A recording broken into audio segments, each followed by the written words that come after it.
was looking at the Family Fed website, and I saw this report about True Mother's Hoondokhae that she gave very recently, September 1st, 2014. And after I read it, I just really felt, wow, that's wonderful. You know, what a wonderful, important message that the True Mother is giving. And especially, you know, our unification movement has, is going through this incredible transition time. And people are not always sure about what's happening because of, our members we're growing up and we're adjusting to the idea that True Father is not here anymore, and, what is the Unification Church? Who runs the Unification Church? I mean, is there still a Unification Church? Even the word church is very specific. One thing that I thought about this week, and I realized, is I wondered how many of our members are really clear about when did Father go to the spiritual world. What day was it? We're going to celebrate on the 20th another Sunwa. We had a Sunwa service here a month and a half ago, but we know, was it September 4th? Was it September 3rd? Was it September 2nd? Who knows? I'm really asking if anybody actually knows what was the date? Is it September 3rd? September 3rd? Lunar calendar. Lunar calendar. What time?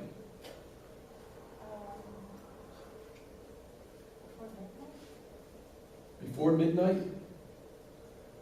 Anyway, on September 3rd, in Korea, at 1:54 in the morning, so this was early Monday morning in Korea, on September 3rd.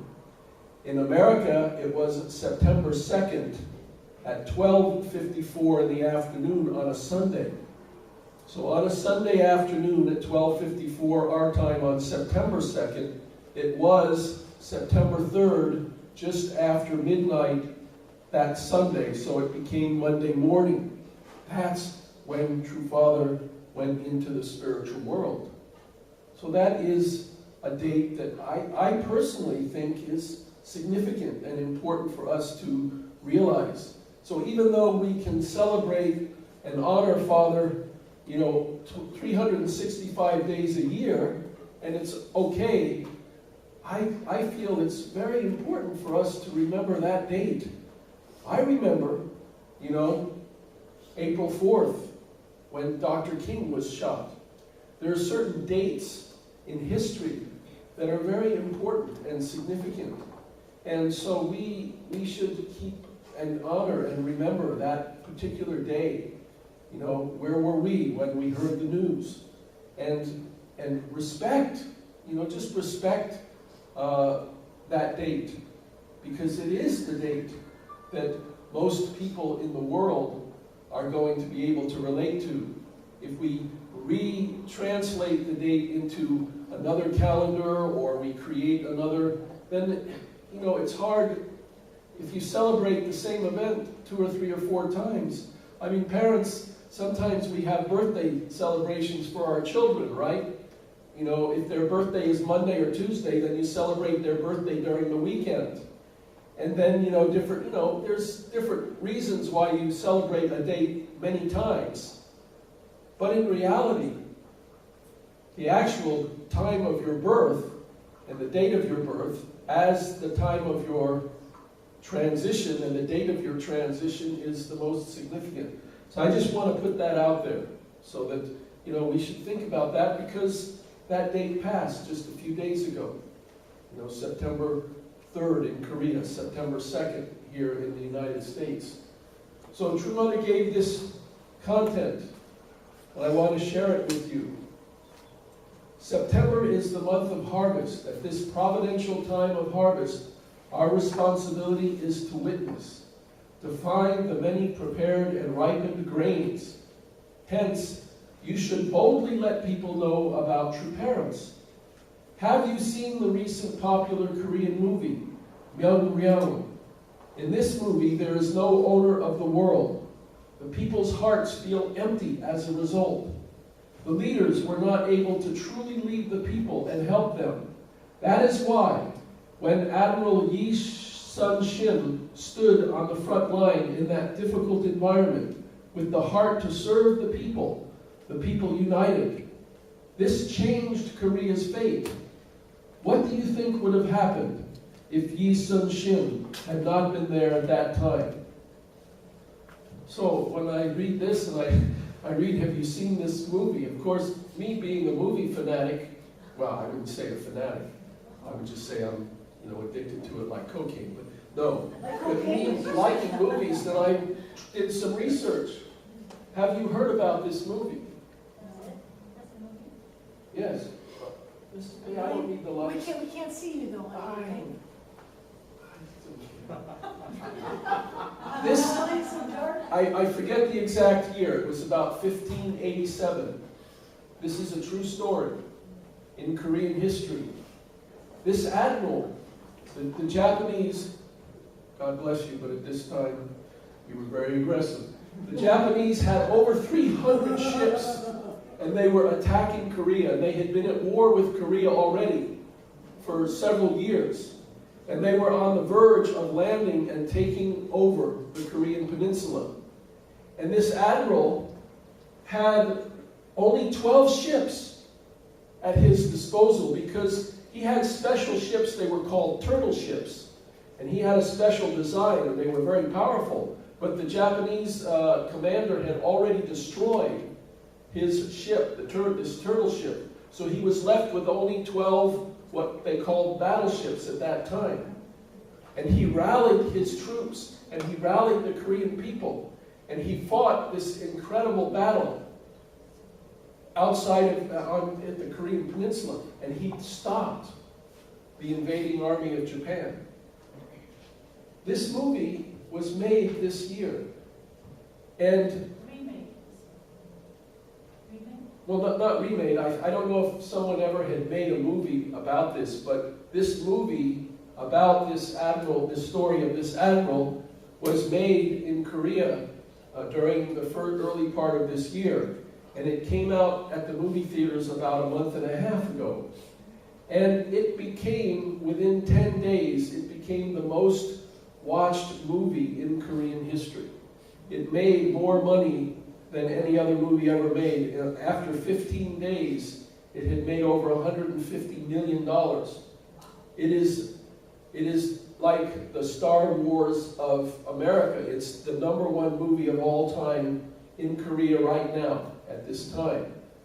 Well, the movie has come to the United States. So actually it's playing in Durham at the South Point Cinema.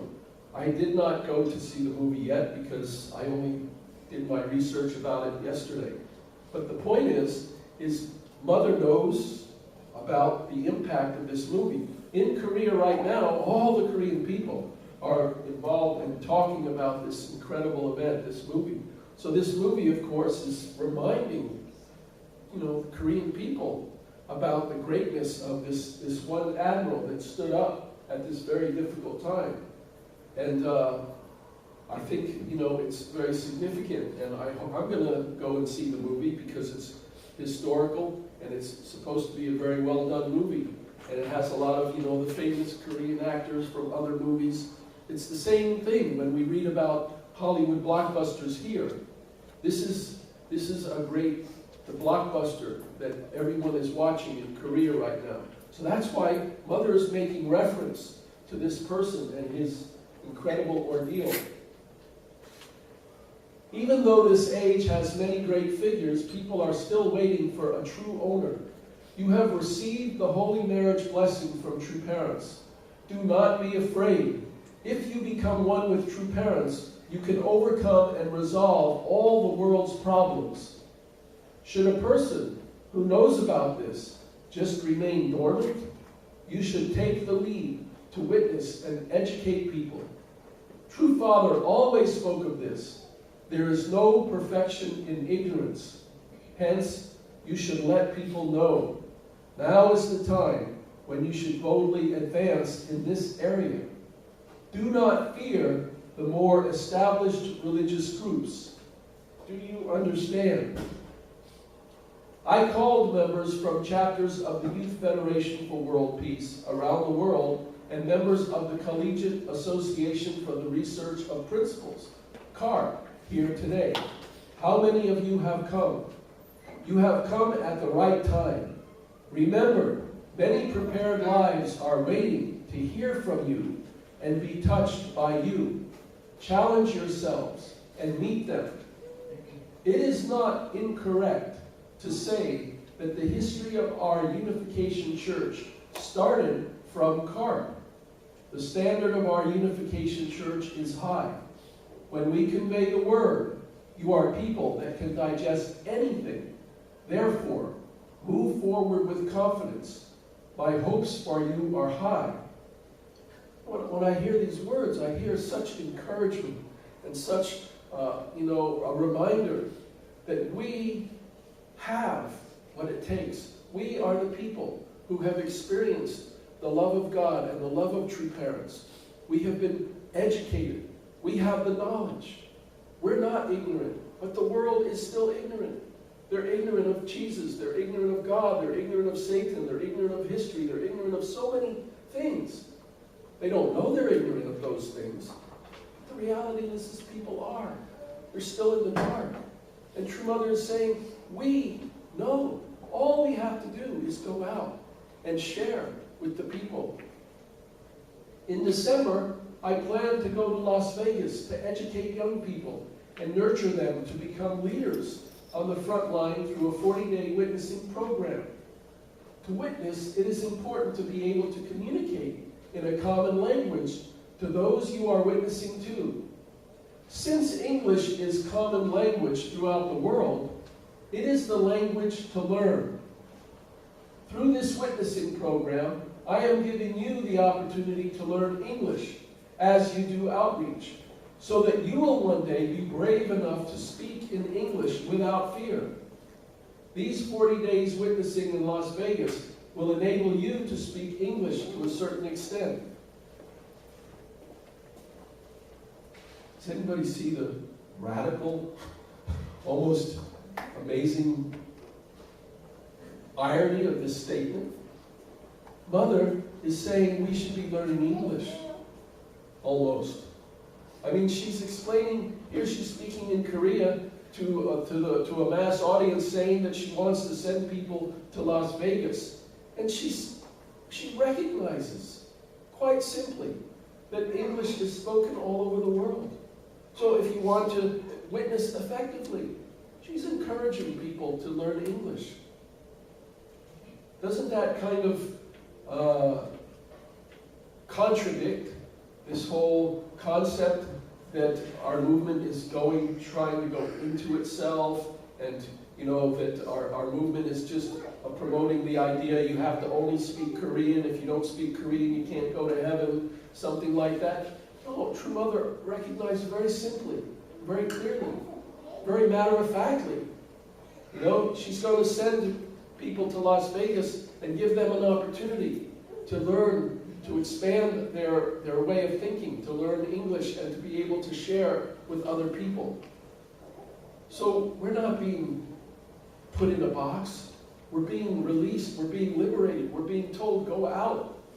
Even in another language, go out and share your life with people. Korea is the fatherland of our faith. True parents' fatherland. What does that imply? We must be able to embrace all the country's peoples as our brothers and sisters. The countries that stood at the front line of strong missionary work.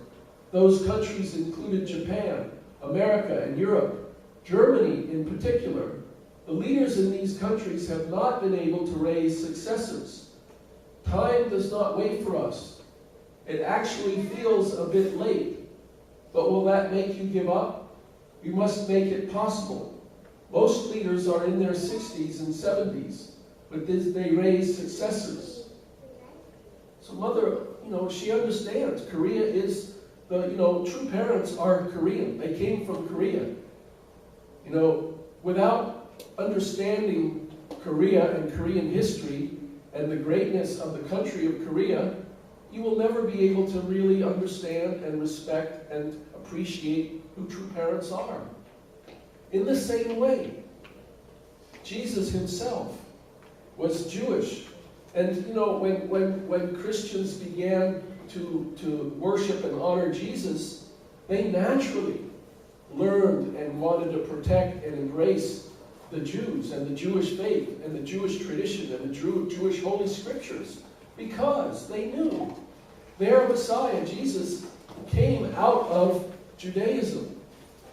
True parents came out of Korea. But even more than that, true parents came out of Christianity. True parents came from Jesus.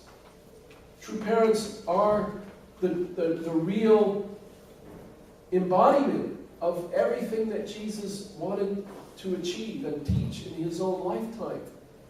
So, to know true parents is to know Jesus. To know about unificationism is to study and learn the real truth about Christianity and the greatness of the Christian faith. I really believe that our unification movement honors Jesus and Christianity and the Bible and Scripture more than anyone else does. Honestly, even the theologians who have taken the time to actually study the divine principle have recognized this reality. And the only reason there isn't more talk about it is because people just haven't taken the time. They aren't honest. They aren't really honestly looking and realizing and seeing the truth. They're still turning their heads the other way, either out of ignorance or out of intention, because they're afraid, or because they're ashamed, or because they're embarrassed, or because they don't want to be bothered, because they're comfortable in keeping their own idea, their own viewpoint. Even though each of the providential organizations carries different responsibilities, I hope that they become one with international headquarters and work together in a direction that brings about greater results. Since results are important, do not assert what is yours alone, but join hands and make greater results. The message I have given you this time is about this: forgive, love, and unite. This is the true love flue of this age, given to you by true parents. I hope this spreads to the nation and moves on to all of Asia and the entire world, and that you yield results from such a foundation. When one catches the flu, one must try hard to recover from it. Isn't that right? The true love flu. I hope that providential organizations and groups will collaborate and communicate often with one another and bring about greater success. So True Mother's explaining, we have this, true parents have, they gave us this flu. They gave us this virus. True love. We have the true love. And we have to spread that true love all throughout the world. That's where our power lies. That's where our authority is. When we embody that kind of love, we have it. Other people don't have it. So, at this point, I want to talk a little bit about the history of communism and what's happening in the world today with radical Islam and things that are going on that might cause us to kind of lose our faith or lose hope that the world is changing. Why was communism such a problem in the 1970s and 80s? What I'm talking about is if you look at the world today and you see what's happening in, Iran, Iraq, some of these other countries, in African countries, radical movements here and there and everywhere, and still, communism in China, and North and South Korea are still divided, then you might think, oh, nothing has really changed. What's the real difference? We've gone from one dictator to another. But if we really understand what communism was, and we understand why it was so crucial and so essential that we get rid of it, and how radically different it is from everything else that's going on in the world today. The reason why communism was so serious a threat is because it was a very reasonable, logical, scientific, rational approach to the problems of the world. And it didn't matter if you were a religious person, if you were a scientist, it didn't matter if you were from Canada or from America or from Russia or China. If you were a historian, a sociologist, look at Karl Marx. This is Wikipedia. He was a German philosopher, economist, sociologist, historian, journalist, and revolutionary socialist. I mean, communism, from Karl Marx's viewpoint and from the idea of what it was teaching, was able to attract people that believed in history, people that believed in social change, people that were concerned about philosophy, people that were concerned about the economy, people that believed in science and evolution and scientific socialism.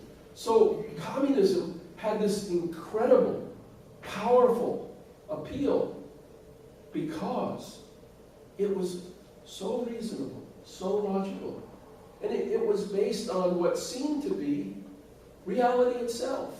Karl Marx and Lenin, they created a whole theory of history. They could go from the beginning of human history and explain, how man developed tools and how these tools led him to take ownership of property, and how the ownership of this property is corruption, and you got to get rid of private property, and eventually you're going to have, eventually this capitalist society is going to develop into socialism, and it's all part of the history. It's part of the providence. It's inevitable. It's reasonable. It's logical. And so many people fell into it. Even students, young people. I remember in the 1970s being here at campuses, going to UNC. I did a special 40-day witnessing condition at Rutgers in New Jersey.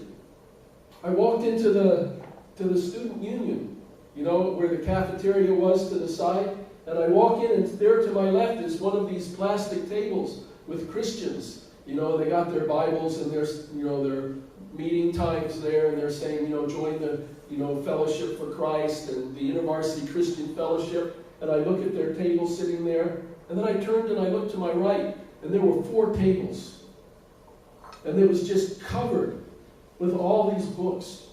Marx and Lenin and Che Guevara and all these. And you would go into large cities like in New York and in Chicago, and they had bookstores. And the bookstores were entirely liberal Marxist-Leninist bookstores. The whole bookstore was just that way, just like you go into a Christian bookstore, only it was a communist bookstore. And whenever I went into these co-ops, like Whole Foods, and they're in these inner cities, oh my God, the boards, the advertisement boards, where the people were doing their shopping and everything, it was just all communist propaganda, literature, U.S. out of El Salvador, U.S. out of Nicaragua, and all this boom, boom, boom, boom. That's why communism was such a serious threat. It was scientific socialism. It had a theory of history, a theory of good and evil, reasonable, logical explanations. It was based on materialism. And it included the evolution, the whole idea of evolution, and the evolution of man into apes, and then apes into, animals into apes, apes into man, etc., etc., etc. That's why it was so serious. Once, if the countries had accepted this idea as being the truth and had let the leaderships of their nations believe that and put that into practice, once that was in place, it would have been almost impossible for people to rise up out of it. You know, look at what happened in places like Cambodia, you know, where after the Vietnam War, 2 million people were killed if they spoke English, if they were French, if they were teachers, and people were sent out in collectives into the jungles, you know, and Stalin himself, you know, brutally allowed the death of millions of Ukrainians by trying to implement. But no one could stop it because it was too late. They already controlled everything, the schools, the information, everything. Just like in North Korea. The North Korean people can't. What can they do? They can't do anything. Because they haven't, you know, they're completely under the thumb. They're being taught lies from the moment they are born. Contrast that with what's happening in the world today. Is this reasonable? Is this logical? What is this based on? It's all based on one scriptural book, a Quran. If you don't happen to believe that the Quran is a holy book, then how much does this attract you? Do you think millions of Chinese people are going to become followers of Islam anytime soon? Do you think students at universities would be able to comfortably put out their literature and promote this kind of reality? This picture tells it all. Reasonable people, people of conscience, people of any spiritual maturity at all, keep it away from me. Who the hell do you think you are?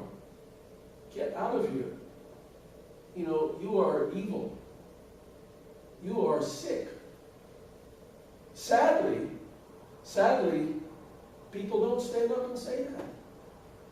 They, you know, I mean, it is what it is, and most people in their minds and in their hearts, they recognize that. That's why this is not a global threat. This is all local threat.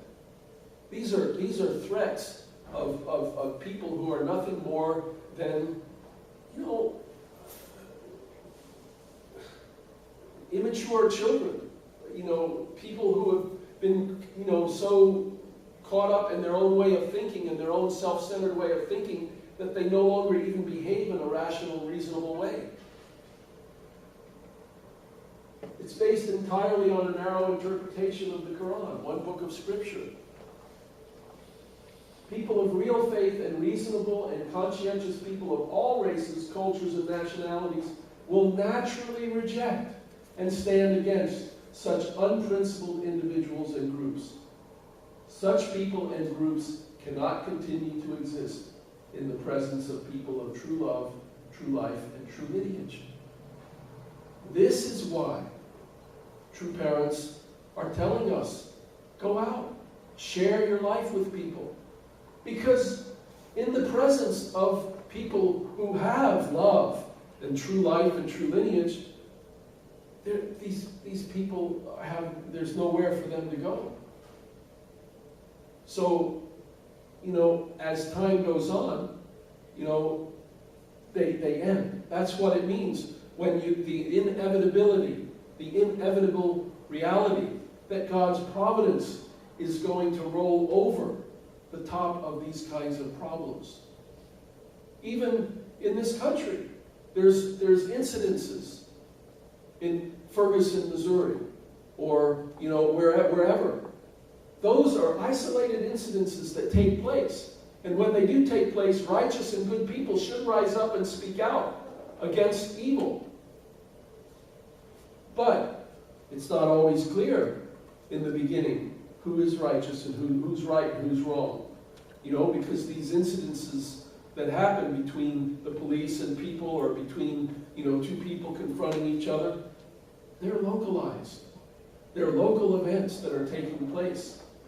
And if people of true love and true life and true lineage are there to kind of be present, to influence, then these problems can be worked out. All of these problems ultimately will be worked out. The True Mother continues in the last part of her speech. The work that we have to do is save people. What else is greater than this? What task can we be more grateful for? You should be afraid of sleeping. Father tried not to sleep. You said you would become devoted children and patriots. If that's the case, shouldn't you take after true parents? Please become sons and daughters that resemble true parents and realize their hopes. This is the way to give blessings to our descendants in the future.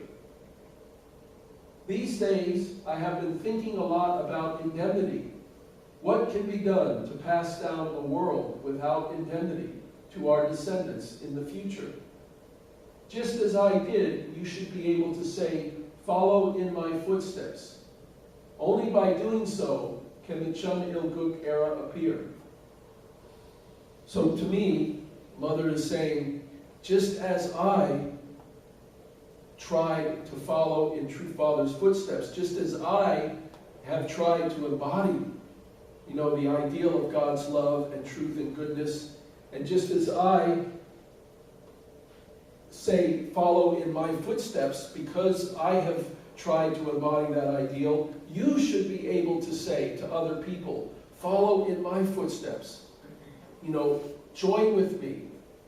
Come with me. You know, unite with us so that we can create a Hoondokhae, a kingdom of heaven on earth. However, this depends on how extensively you are able to build a good environment. This is harvest season. Please have greater determination and bring about results through that. This depends extensively on the kind of environment we create. The environment. We create an environment. Everything we do is an environment.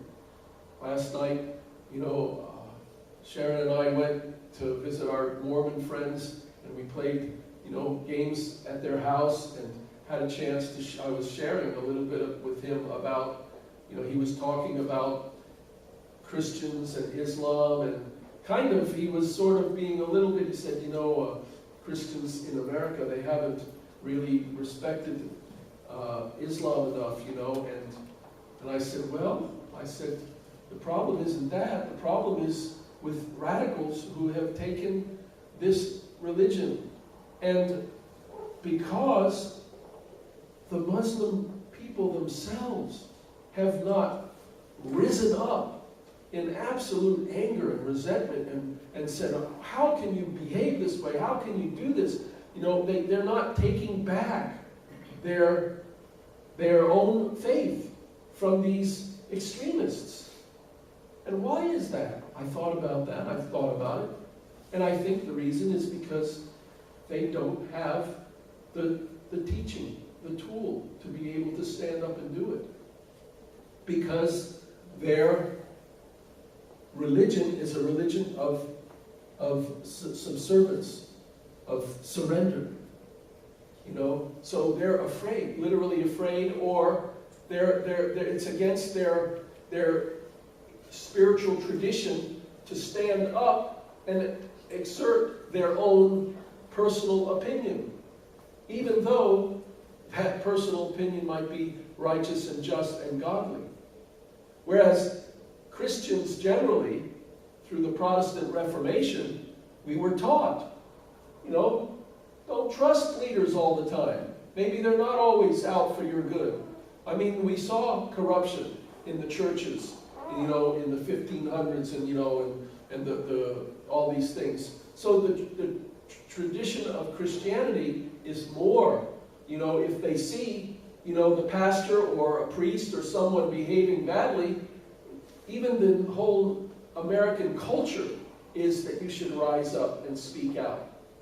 You know, the whole idea of freedom of speech and the media having the ability to involve itself in things. So it's the limitation of that faith. And then I think about Christianity and the limitation of the faith of Christianity. And why, you know, realistically, why are there so many radical Muslims like this? So angry and resentful toward America or toward Christianity or toward other religions? How have they been treated by Christianity? What does Christianity teach about their faith to its own members on Sunday mornings, you know, behind closed doors, when no Muslims are really there to hear? What do Christians believe about God and Jesus and what's going to transpire, what's going to take place in the future when Christ returns?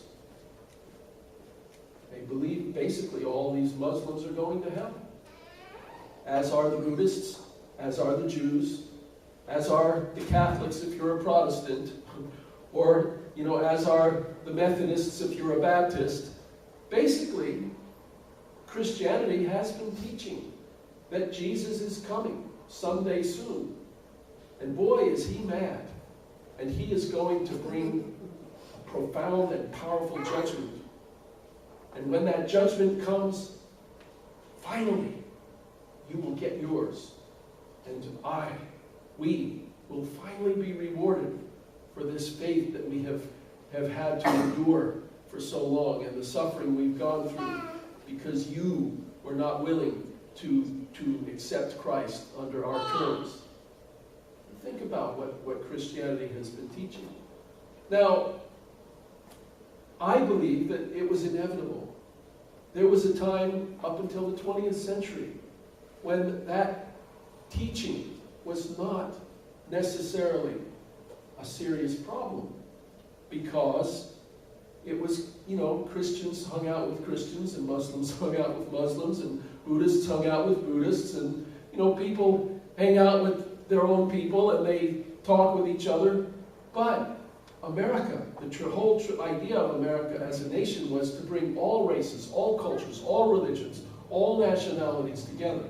And so here in this country, people had to learn how to, at the very least, be polite, be, what's that word? Respectful. Civil, respectful, tolerant, tolerance, tolerate. We'll tolerate the Muslims, tolerate people of different faiths. But the core principle of Christianity is that Jesus is coming and he's going to bring a judgment, and that someday some people are going to, unfortunately, be sent to hell. It's inevitable because God is a righteous God. He can't, you know, he wants to forgive us, but the righteous element of God demands justice. So unless you accept Christ as your Savior, you can't benefit from that justice. And you will, unfortunately, have to face the eternal judgment. But that is simply not true. It's not true. It's not the reality. It's not what God teaches. It's not what the Bible teaches. It's not what Jesus taught. Only true parents came and were able to shed light and explain clearly. This is a misunderstanding of the whole concept of heaven and hell, of righteousness and unrighteousness, of good and evil, of the nature of evil, of the nature of Satan, of the nature of God. Only the divine principle explained it clearly. That's why we have the ability to love unconditionally all people, because we know they are not going to go to hell. They're not going to go to hell.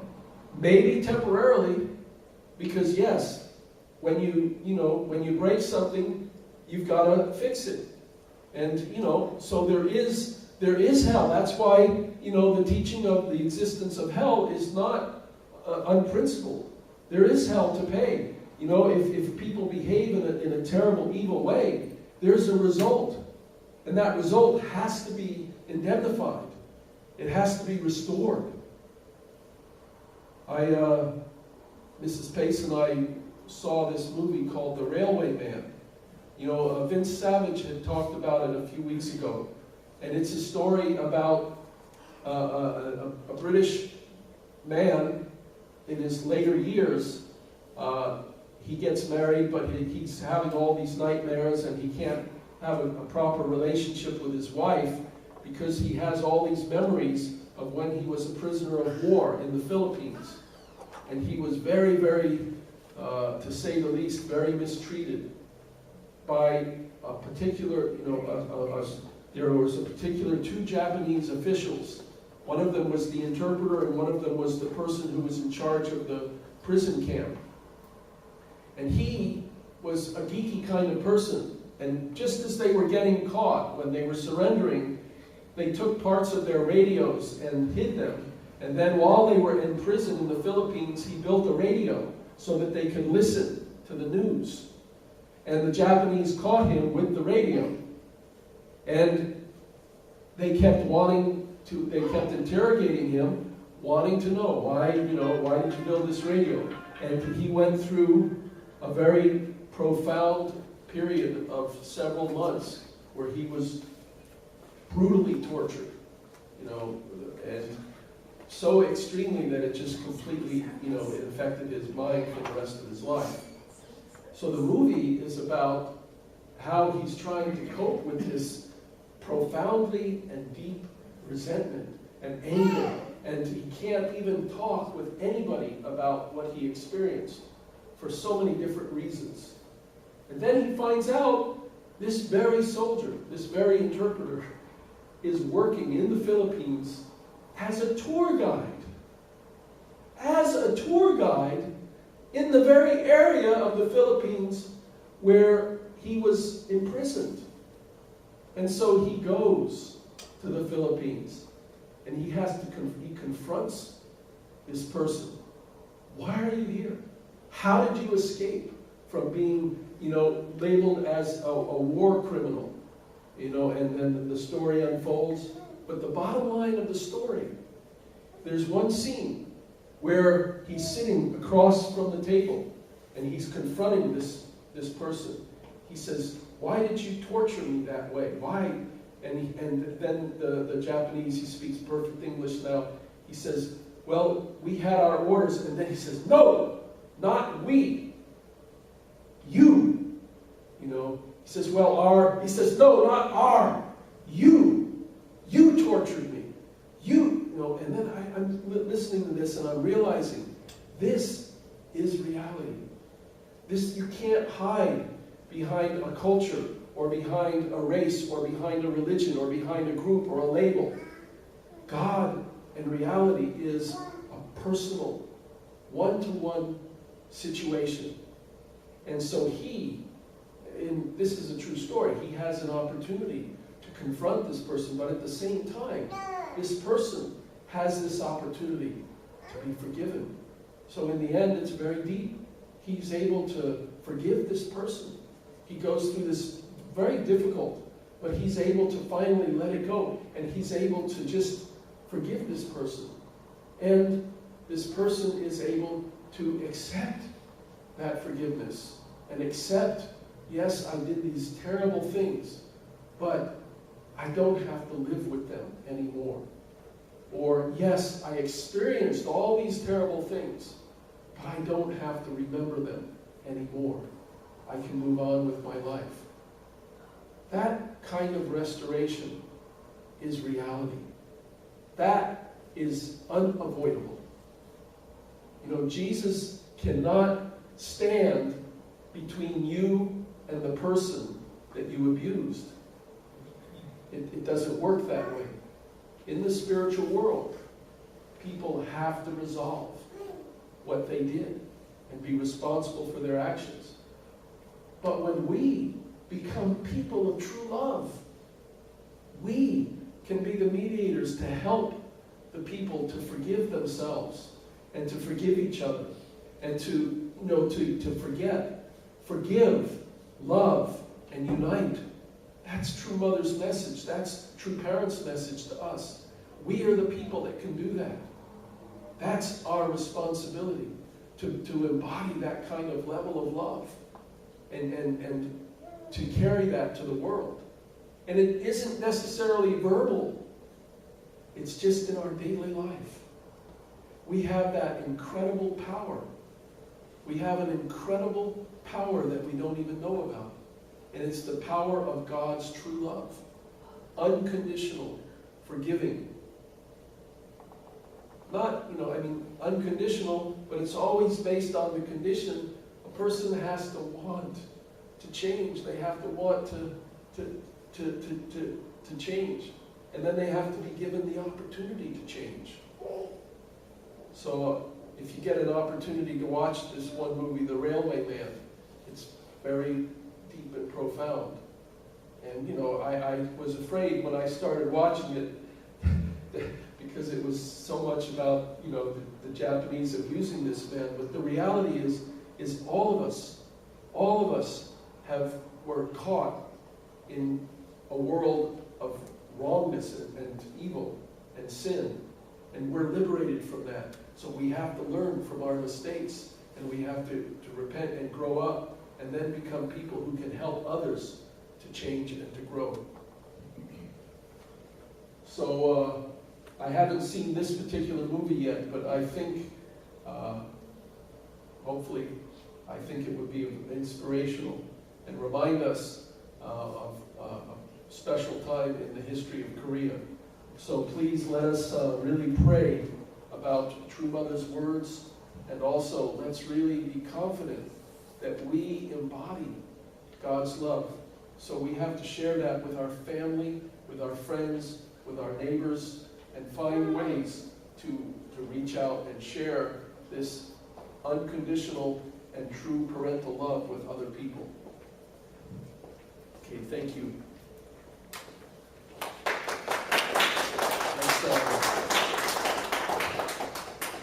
I'll just offer a prayer and then we'll pray in unison. Heavenly Parent, thank you for these words, our True Mother speaking just in the morning at Hoondokhae service and sharing the truth about how we need to witness and share our lives with others, that this is the time when the world needs us to embrace them and forgive them and love them and unite with them and share our lives with them. Thank you for your patience, your incredible patience through such a long history of struggle and sacrifice, such a history of immaturity and brutality and abuse. But we can finally change all that, and we can live above and beyond this narrow way, the narrow heart, but we can have pure hearts and loving hearts. Please be with us now as we pray together, as we offer our lives to you and want to connect to you as our eternal parent. Through our true parents, we have the opportunity to connect directly to you as our eternal parent. Help us to really embody your love and your truth and your goodness and share that with other people in a logical, reasonable, powerful way. I report this in our names as Blessed Central Families, and my name, John Pace, with Sharon Pace, Blessed Central Family. Adieu.